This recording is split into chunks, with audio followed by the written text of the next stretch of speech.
Të dashur teleshikues të televizionit të shqiptarëve të Amerikës, sot në emisionin tim Argument, për diskutuar një çështje mjaft të rëndësishme, zgjedhjet e afatit të mesëm që do zhvillohen me 6 nëntor në Shtetet e Bashkuara, nuk ka marrë një burr të pjekur, por ka marrë një djalosh të pjekur, një djalosh i cili di të dalloj politikën e mirë nga politika e cila intereson njerëzve dhe jo nga politika siç po zhvillohet kohët e fundit me mjaft mënyra të cilat dehumanizojnë pikërisht zhvillimin e një politike në Shtetet e Bashkuara të Amerikës.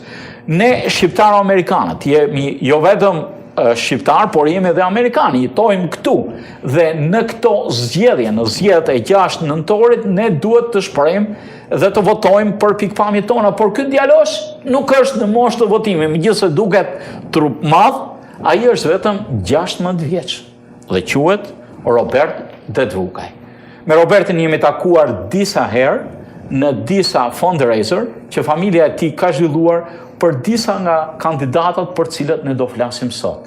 Dhe Roberti, të cilët i urojmë një të ardhme, jo vetëm në mësime, por edhe në angazhimin e tij në politik, megjithatë ju do të dëgjoni vetë se çfarë kandidati kam unë për 20 vjetët e ardhshme. Pikërisht Robert Dedvukaj. Robert, I've seen you in different fundraisers, like the one for the Bill Schuette, who is running to be the next governor of the state of Michigan. And I've seen your how much you are prepared, how much you are involved in the politics. I thought you are only 16-year-old, and you are a student of the Detroit Catholic Center, one of the best schools in Michigan. Welcome. Thank you for having me. We'll discuss together the elections, the midterm elections. They are coming at the 6th of November next. What is your opinion? Will the Republicans get the House, or they will keep only the Senate and lose the House? This is the big question for everybody. I want your opinion. Well, lately the polls have been varying from media source to media source, and so it's a very contentious field. And what we have is two different ideologies clashing, the Democrats and the Republicans. And right now, I believe that the good people of Michigan are going to realize that it's the right choice to pick Republicans to occupy the House, the Senate, the executive branch, and the judicial branch of the Michigan government. And so as of right now, obviously there's nothing set in stone, but come November 6th, I believe that when it's all said and done, the dust is cleared, that Michigan will be a red state through and through. Do you think that will be a blue wave or a red wave on Michigan? Well, you know, as Mike Pence said, I believe Monday, that there's a blue wave coming, but there's a big red wall that's in its way. And so I believe that's what's going to stay in Michigan. It's going to keep it strong, a red state, Republican state, for the betterment of Michigan and its people. Now, you are so young. What pushes you, what attracts you to the politics?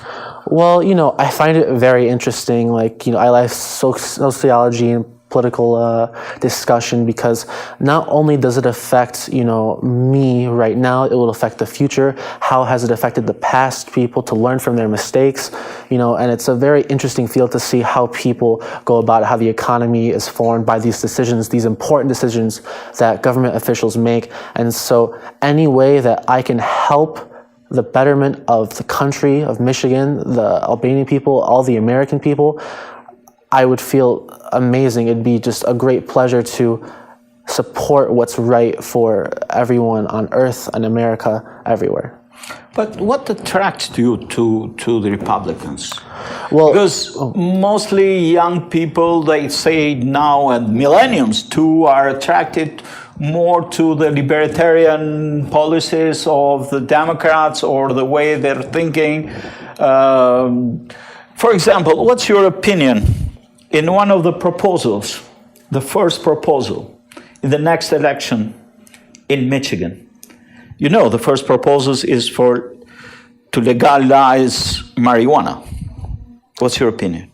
Well, the thing about the marijuana issue is that it's going to come down to the arguments and the validity of their arguments. So the Democrats have argued that it should be be allowed for recreational use because of its health benefits that have been somewhat studied. The studies have been debated.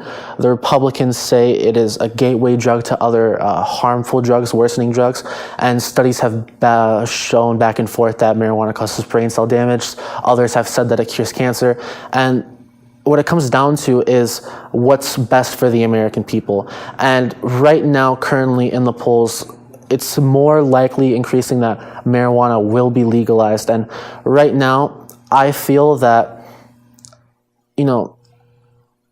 a libertarian point of view is what governments usually take on issues, except that on the war of drugs. And right now, seeing as it's becoming more and more of a pressing matter and that it probably, frankly, will be legalized, I feel like the proper course of action will be to tax it, make sure that, if it is available, it's out there, but we have to, heavily regulate this. And I mean, we have to make sure that laws are set on this because, frankly, like, young people should not be dealing with this. And even if the studies are conclusive that it does offer medical benefits, they have to be researched heavily by the CDC and other health organizations. And we need to make sure that it's all said and done before we legalize this. I raised this question before we talk in the second part of the show about the candidates and what do you think about that, because I wanted an argument that is related to your age. You are learning to a Catholic school is more rigid than the other schools, but you have heard, you have seen young people of your age. Do you think that's a risky thing to legalize marijuana for the young people? Well, there's risks to every single law that is passed, to be frank, and from what the research I've done, it will be that marijuana will most likely be legalized for people at 18. And, there is a lot of debate, especially for kids in schools, how this is going to affect their education. And personally, I don't think that, because studies show that your brain doesn't fully develop until the age of 25. And any brain damage will affect your IQ, you're able to cognitively work. And so I feel like it does offer a risk for younger people. And so it is something that we should tread very cautiously with and that we should only use possibly in specific circumstances. Another question that is related more to your age is the security on the schools. We know the Republicans are for the Second Amendment, just for the right to keep guns armed. Do you think there are, after what happened recently, there are a lot of voices that want to abolish the Second Amendment? What's your opinion on that? Absolutely, there are people that want to abolish the Second Amendment, and I do firmly believe that it is a right that all citizens should have to carry arms to protect themselves. That is what it was designed for under the Constitution from our founding fathers, and I still believe that it is applicable to us today. With the recent synagogue shooting in Pennsylvania, it was a very tragic event, and no one is saying that they're not sorry for what happened. No one is saying that, the current state of gun legislation is perfect. But what Republicans are arguing for and what I believe should happen is that we need to allow people to own guns to protect themselves, but make sure it just doesn't get into the hands of wrong people, whether that goes through more thorough background checks, make sure there's no loopholes in the systems. And it's highly contested whether there even are these loopholes. It's just through illegal always means. Will be loopholes. A there always person will. that is not right in his brain will find a way.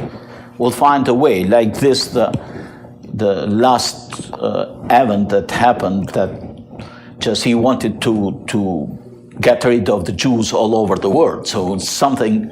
But I want to have your opinion about how the mainstream media is treating President Trump. I feel like, depending on the source that you watch, the media is there are two different extremes. I feel like when you look at more conservative networks, there's going to be a bit more favor, there's going to be a bit more light shed on different aspects, whereas more liberal media outlets are going to criticize Trump for the smallest of things. And frankly, what's going on is that in Trump's presidency, we've seen 4% economic growth, we've seen trade deals negotiated to benefit America more. We've seen tax decreases so Americans can keep more of their hard-earned money. And, frankly, yes, Trump has messed up in the past. Everyone messes up. We're all human. And yes, we do need to shed light on this because it's the media's job, in my opinion, to show the truth of what is going on in our government. But I feel like certain ones are a bit too aggressive and others are a bit too lenient. And so I feel that media should highlight the truth of what is going on, what is happening to America, so voters are more informed of what is really going on, what their needs are, and what their needs are that need to be met. So I feel like that is my opinion. Recently, one of the Democrats said, directing to the youth, that when you hear that your father and mother are not watching Fox News, turn to CNN. What do you think about this? Frankly, and I don't think it's a contested issue, that CNN tends to be more of a liberal-based network and Fox News tends to be more of a conservative network. And, I believe that, as Sun Tzu said, know thy enemy. And so when you look at these more liberal-leaning networks, you should watch both sides, but keep in mind that there's always bias in the media, whether it's leaning towards Republicans, leaning towards Democrats. And so, to that, I'd say be informed from all sides, get multiple sources on an issue. There's two sides to every single story, maybe even more. And so you have to be informed as much as you can. So it's imperative that not only you look at CNN or Fox News, look at that and more, read, go out, maybe even participate, learn for yourself. Don't rely solely on the media, even though it is a very important tool. I'm asking a question not only for you, that I know that you are very informed, I want to know about the kids of your age. I'm saying you kids because you are more involved and more reasonable than your age, but I'm saying I want to know the general opinion. Are the kids of your age interested in politics? It's varied very much, In every generation, I feel that it's important for kids to know what is going on. But currently in my generation, I see somewhat of a broad interest in it, where only a select few will divulge deep into the political game, what is going on, the consequences of people going into office, laws being passed. And so, right now, I am in a private Catholic school, the students are very fortunate enough to, be able to take time out of their day to deal with these issues, think about what's happening, and while others may not have that chance. And so I find it important that all members of my generation, future generations, even past generations, that we need to all look deeply into what is going on for the future and for us. Në pjesën e dytë të dashur teleshikues, ne do të flasim për zgjedhjet në Michigan, për kandidaturat në Michigan dhe çfarë pëlqen Robertit, kë mbështet nga kandidatët që janë si për guvernator, si për kongresmen, si për senator, edhe për gjyqtar natyrisht.